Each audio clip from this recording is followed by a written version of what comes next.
Europe 1 Soir. 19h, 21h, Pierre de Villeneuve. Et avant d'accueillir Olivier d'Artigol et Jean-Christophe Gallien, je salue le député réélu ensemble de la première circonscription des Yvelines. Bonsoir Charles Rodwell. Bonsoir, merci pour votre invitation. Merci d'être ici dans ce studio. Vous avez eu bien sûr connaissance de la lettre du président de la République. Comment est-ce que vous la décryptez ? Alors moi j'ai trouvé qu'elle était bienvenue, celle-ci. Les Français ont voté pour cette Assemblée nationale il y a moins d'une semaine. Et donc il me paraît légitime que le président de la République laisse aux forces politiques de l'Assemblée nationale de s'organiser pour dégager une majorité. Elle sera, je parlais sans langue de bois, difficile à trouver, cette majorité. Je pense qu'elle ne pourra être trouvée que si on se met d'accord sur une ligne politique, sur un programme clair qui tient peut-être en 4 points, en 4 textes, en 4 propositions que nous pourrions faire aux Français dans les semaines ou dans les mois qui viennent. Et c'est sur cette base que nous parviendrons à dégager une majorité. Et c'est sur cette base que le président de la République pourra nommer un Premier ministre. Je souligne quand même que pendant des mois ou même des décennies, le président de la République avait coutume de nommer un Premier ministre et ensuite de le laisser, ce Premier ministre, dégager une majorité à l'Assemblée nationale. Là, on a une démarche inverse qui est adoptée, de laisser les forces politiques de l'Assemblée nationale, après un événement comme celui de la dissolution, décider de la majorité pour le pays. Et je trouve que c'est plutôt sain. Oui, enfin, il laisse pour l'instant un gouvernement en place, le temps qu'un autre gouvernement se fasse. Tout à l'heure, Jean-Christophe Cambadélis, qui était à votre place dans ce studio, disait que c'était, sur la forme en tout cas, un peu comme Ponce Pilate qui se lève les mains avant de prendre son avion pour le sommet de l'OTAN à Washington, en disant voilà, débrouillez-vous maintenant, moi je pars et c'est à vous de régler les choses. Je pense que Jean-Christophe Cambadélis est heureux que ce soit ce gouvernement qui, par exemple, assure la sécurité de notre pays lors des Jeux Olympiques et Paralympiques. Je pense que Jean-Christophe Cambadélis a bien noté par ailleurs que, contrairement à ce qu'il est déclaré de tout part, le nouveau Front Populaire est loin d'avoir une majorité à l'Assemblée nationale et que le jour où le nouveau Front Populaire propose un gouvernement, une motion de censure sera adoptée. En tout cas, moi, ma position est claire.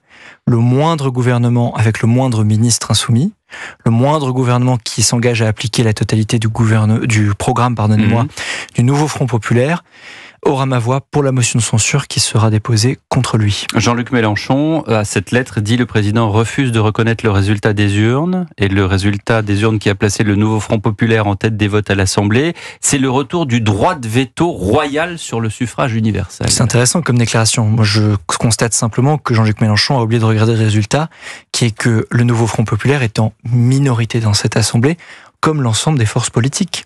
C'est à notre responsabilité désormais. Vous dites le nouveau Front Populaire ou la France Insoumise ? Les deux. Le nouveau Front Populaire est loin d'avoir la majorité dans cette Assemblée, à ce que je sache. 193. La majorité est à 289 députés. Ouais. Ils sont à moins de 200 députés. Ce que je considère être une minorité extrêmement nette, contrairement à ce qu'ils ont pu raconter depuis plusieurs jours. Jean-Luc Mélenchon pourrait vous dire qu'ils sont en majorité, mais relative. À partir du moment où nous avons cette responsabilité institutionnelle de bâtir une majorité, moi j'entends la déclaration de Laurent Wauquiez qui appelle à, non pas une coalition, mais un accord, un pacte législatif. Vous entendez Laurent Wauquiez ? Vous prenez les propositions de Laurent Wauquiez. Vous achetez les propositions de Laurent Wauquiez, si j'ose dire. En tout cas, je constate que les Républicains sont ouverts à un pacte législatif. Nous y sommes ouverts également. Il faut que le même appel soit lancé à la gauche modérée, qui a refusé le communautarisme de la France Insoumise et de l'extrême gauche pendant 2 ans. Ils ne sont pas nombreux, mais ils existent quand même, pour bâtir cette majorité alternative. Moi, je lance juste un appel. Donc la gauche, la droite et le centre peuvent travailler ensemble. Je lance juste un appel à mes collègues de la majorité des Républicains et de cette gauche modérée. Si nous ne nous mettons pas d'accord sur un programme commun, ce sera le nouveau Front Populaire qui proposera un gouvernement. Je crois qu'on est à un point où la responsabilité qui est la nôtre est-ce que c'est pas ce que veulent justement la majorité des députés de gauche, puisque c'est ça que vous dites ? Il faut leur poser la question. Moi, en l'occurrence, ce n'est évidemment pas ce que je souhaite. Vous leur avez posé la question ? Vous qui êtes député réélu, vous avez peut-être des contacts à gauche. C'est la raison pour laquelle je cherche un accord, un pacte législatif sur la base de plusieurs propositions avec les Républicains. J'en ai fait aujourd'hui dans une tribune que j'ai publiée sur l'insécurité culturelle des Français. Comment est-ce qu'on pouvait y apporter des réponses ? 4 propositions que je fais très claires sur ce sujet. Allez-y. Je pense sur les associations, sur le communautarisme au travail, sur l'encadrement de la discrimination, des mesures de discrimination au travail, notamment au sein des entreprises, sur la désignation d'un ministère de l'identité nationale qui peut redéfinir les points saillants de notre modèle sociale et laïque dans ce pays, sur le lien qui existe entre l'insécurité et l'immigration, sur l'interdiction ou non du voile pour les mineurs au nom de l'égalité entre les femmes et les hommes. Tout un certain nombre de mesures concrètes que nous pourrions prendre ensemble au service de notre pays pour lutter contre l'insécurité culturelle que ressentent un certain nombre de pays. Vous pensez raisonnablement, Charles Redouel, que la gauche, même modérée dans le nouveau Front populaire, pourrait prendre une mesure visant à faire un lien entre l'immigration et l'insécurité en France ? Ce sont des propositions que je fais. Certaines peuvent être prises, d'autres non. Je pense qu'un certain nombre de parlementaires ont émis des propositions depuis maintenant 48 heures. Nous ne nous en sortirons jamais par un accord d'appareil. Le seul moyen de s'en sortir, c'est de définir une ligne politique, de faire un pacte législatif sur 2, 3, 4 propositions sur lesquelles nous pouvons former un gouvernement et une majorité, à partir de laquelle un Premier ministre pourra être nommé. Question d'Olivier d'Artigol. Non, moi j'entends bien votre réflexion. Bon, le premier juge de paix sera la constitution des groupes et l'arithmétique. Aujourd'hui, que se passe-t-il au sein de votre groupe, puisqu'on sent qu'il y a plusieurs salles, plusieurs ambiances. Sacha Houlié a annoncé son départ avec une volonté de constituer, de regrouper autour de lui des députés de Renaissance. Et puis, on voit bien qu'il y a chez vous un dissensus concernant le où regarder, ou du côté droit, ou du côté gauche. Mais la question, c'est comment pourriez-vous arriver aujourd'hui, alors que vous n'êtes pas arrivé à le faire avec 250 élus, alors que vous en avez une centaine en moins, comment votre discours peut trouver un début de chemin dans l'hémicycle actuel avec une position dégradée, beaucoup plus fragile pour vous? Mais bien sûr qu'elle est fragilisée. Mais je vais vous parler sans langue de bois. Elle est fragilisée pourquoi ? Parce que depuis 7 ans et depuis 2 ans pour ma part, on a un certain nombre de grands succès dans la politique qu'on a menée pour ce pays. 2,7 millions d'emplois créés, des centaines d'usines qui réouvrent, la politique européenne et d'autres, mais on a aussi des échecs que nous avons affrontés dans cette élection et sur lesquels on a perdu un certain nombre de circonscriptions. Faut être honnête. La deuxième chose, c'est que les appels à l'unité, ça n'intéresse que nous, les députés, la constitution des groupes. Je pense que ce qui compte d'abord et avant tout, c'est la ligne politique qu'on porte. Les propositions qui vont changer la vie des gens. Vous citez Sacha Houlié, il quitte notre groupe sur la base d'un désaccord politique, sur la loi immigration, sur la réforme de l'assurance chômage, qui le rejette toutes les deux. Sur d'autres sujets, vous l'interrogerez. Moi, je respecte son choix. Est-ce que, par exemple, vous maintenez l'assurance chômage ? Le président de la République dit justement cette coalition doit rassembler des femmes et des hommes qui, dans la tradition de la Ve République, placent leur pays au-dessus de leur parti, la nation au-dessus de leur ambition. Oui. Car à chaque fois qu'on essaye de parler de l'existence de cette fichue coalition qui, pour l'instant, n'a pas vu le jour, reviennent les ambitions de chacun. Reviennent les ambitions. Un tel veut être député, mais en même temps, il veut plus être ministre, mais en même temps, machin. Alors, un tel voudrait, ou une telle, être au perchoir. Et alors, parce que, face à... C'est incroyable. Qu'est-ce que les électeurs qui ont été 11 millions à voter RN au premier tour, qui ensuite ont vu les manœuvres, ou appelez ça comme vous voulez, de désistement mardi soir, juste avant la semaine entre l'entre-deux tours, et qui ensuite ont dû faire d'autres choix. J'espère que vous soulignerez qu'il n'y a eu aucun accord de désistement dans ma circonscription. Bah, très bien. Et ensuite, il y a eu quelques triangulaires, mais elles étaient minoritaires face je n'ai cautionné aucun désistement dans ma circonscription. La raison est simple. Ensuite, il y a eu le vote, qui a été très différent, et le résultat a été très différent. Et là, on nous dit il faut faire une coalition, et à chaque fois, on nous parle de problèmes d'appareil, de problèmes de coalition, de problèmes de tractation, de négociation. Moi, je ne suis pas Qu'est-ce que les électeurs... Non, mais je vous pose la question, et j'espère que vous comprenez ma question. Comment est-ce que vous voulez répondre aux électeurs en disant, voilà, nous avons choisi des gens pour essayer de régler nos problèmes, le problème du pouvoir d'achat, le problème de l'insécurité, voilà, alors qu'en permanence, on leur parle de politique politicienne. Oui, je vais être très franc, j'entends ce que vous dites. Je pense qu'il y a 2 moments importants qu'on a connus ces derniers temps. Le premier moment, c'est les résultats des élections européennes. Vous avez près de 50% des Français qui ont voté pour un parti dit d'extrême droite. Qu'auriez-vous dit, à juste titre, si le président de la République n'en avait pris aucune conclusion ? La conclusion qu'il a prise, c'est de rappeler les Français aux urnes pour redéfinir la ligne de notre politique nationale. La deuxième chose, c'est qu'on a le résultat de cette assemblée que les Français ont élu dimanche. Je souligne une chose, j'ai refusé tout accord de désistement ou autre dans ma circonscription. Je me suis retrouvé en triangulaire, j'ai battu les Républicains au premier tour, puis la France Insoumise et le Rassemblement National au second tour sur un choix qui était clair, pour ma part. Et puis troisièmement, aujourd'hui, oui, nous nous retrouvons avec cette assemblée que les Français ont désignée. Mais plutôt que des accords d'appareil, moi je veux vous parler des propositions que je fais. Depuis des années, et même pendant ma campagne, j'entends par exemple, c'est l'exemple que je cite... Et vous pouvez faire les propositions que vous voulez. En attendant, s'il n'y a pas de coalition, vous ne pourrez pas les mener à bien. Mais je pense que la coalition, pour une fois, doit se fonder sur des propositions concrètes. Sur le projet. Moi, ça fait des milliers de fois.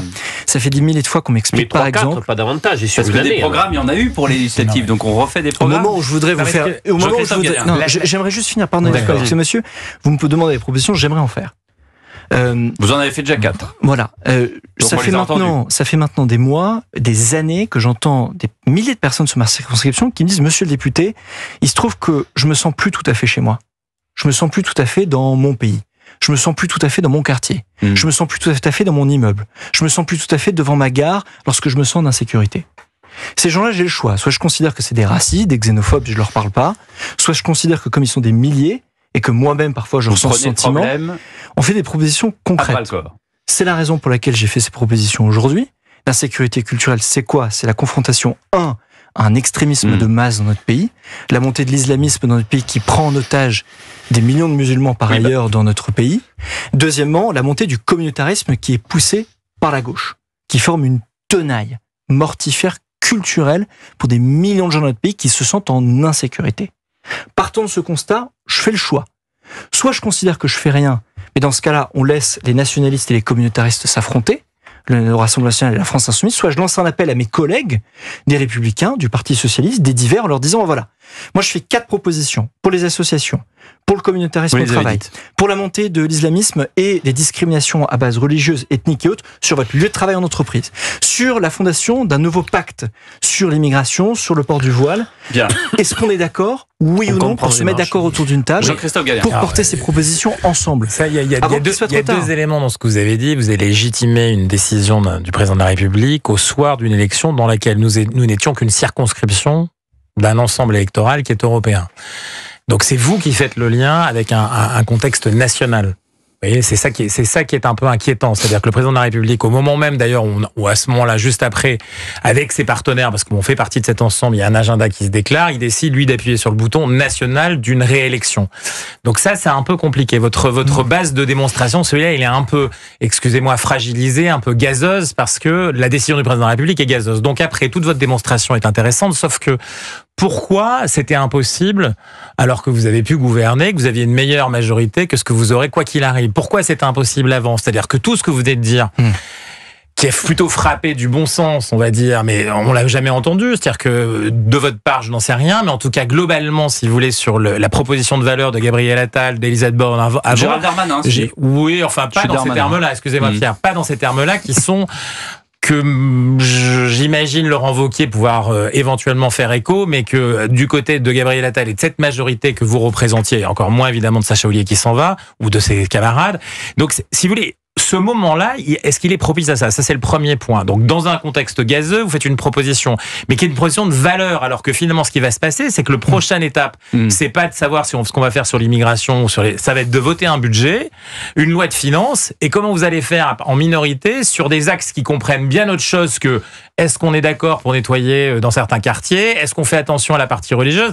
Là, vous parlez de questions qui sont évidemment très importantes, mais qui sont relativement resserrées. Est-ce qu'on fait sur l'éducation? Si vous voulez, un contrat de gouvernement, même de court terme, je prends même pas les mots du gouvernement d'urgence de monsieur Xavier Bertrand, c'est quelque chose de différent. Là, on a un moment qui va être un moment budgétaire et financier, et qui est important dans un contexte européen international qui n'est pas moins important. Le président de la République va à Washington sur l'OTAN. Vous voyez, donc aujourd'hui, c'est quoi? Charles Rodwell. C'est quoi la réalité? Parce que ça, c'est pas audible, si vous voulez, aujourd'hui. Votre question, Charles Rodwell peut vous répondre. Votre question, elle est centrale. Mais la vérité, c'est que pendant 2 ans, nous avons gouverné, texte par texte, mais nous avons gouverné avec les Républicains. Il y a un texte qu'on n'a pas voté avec eux. C'est la loi du développement des énergies renouvelables. Tout le reste, la loi immigration, la loi du développement du nucléaire, la loi pouvoir d'achat, toutes les autres, vous les nommez. 69 textes. On a voté. 69 textes. Laissez-moi juste finir sur ce point. Pas les textes budgétaires. On a voté cela avec eux. On a eu 2 blocages qui, à mon avis, a posteriori, parce que moi j'ai découvert la dissolution comme tout le monde, à la télé, et je me suis remis en campagne le lendemain. Mais j'ai découvert, avec du recul, je pense que la dissolution avait 2 raisons majeures pour lesquelles il fallait qu'elle soit menée de ce point de vue-là. D'abord, c'est le budget. Quand, à l'automne, dernier automne, on a proposé un budget de 50 milliards d'euros d'économies sur l'État, et qu'on se retrouve avec des amendements de la France Insoumise plus 500 milliards d'euros, du Rassemblement National plus 350 milliards d'euros et des Républicains plus 127 milliards d'euros, honnêtement, le choix politique de faire des économies, tout le monde vous le dit à votre micro, qui le portait, nous étions seuls. Donc on est une nouvelle fois passé au 49.3. Est-ce qu'on pouvait se permettre ça de faire jusqu'à la fin du mandat ? Je ne crois pas. Le deuxième élément, c'est la réforme des retraites. Pardon, mais ce texte, les Républicains l'avaient inscrit à 65 ans sur leur programme présidentiel, ils n'ont pas voté avec nous pour toutes les raisons qui les concernent. Il y a eu des actes politiques forts qui font qu'on a gouverné ensemble pendant 2 ans, mais il y a eu des choix politiques qui ont été faits qui ont justifié la dissolution. Nous, on leur retend la main et je suis très heureux de voir, mais je vous le confirme aujourd'hui à ce micro, de voir que les Républicains ont annoncé ce soir qu'ils sont prêts à un pacte législatif. On tend de la même manière la main aux sociodémocrates, et je vais vous dire, il y a une partie des sociodémocrates qui souhaitent recevoir cette main tendue aussi pour former cette coalition. Les socialistes, alors, au Parti socialiste. Les socialistes qui n'ont pas cautionné la politique communautariste de la France Insoumise sur les 2 premières années de ce mandat. On va en reparler et vous allez revenir avec grand plaisir, parce que c'est un feuilleton qui, à mon avis, il y a plusieurs épisodes. Merci beaucoup, Charles Rodwell, d'avoir été avec nous sur Europe 1.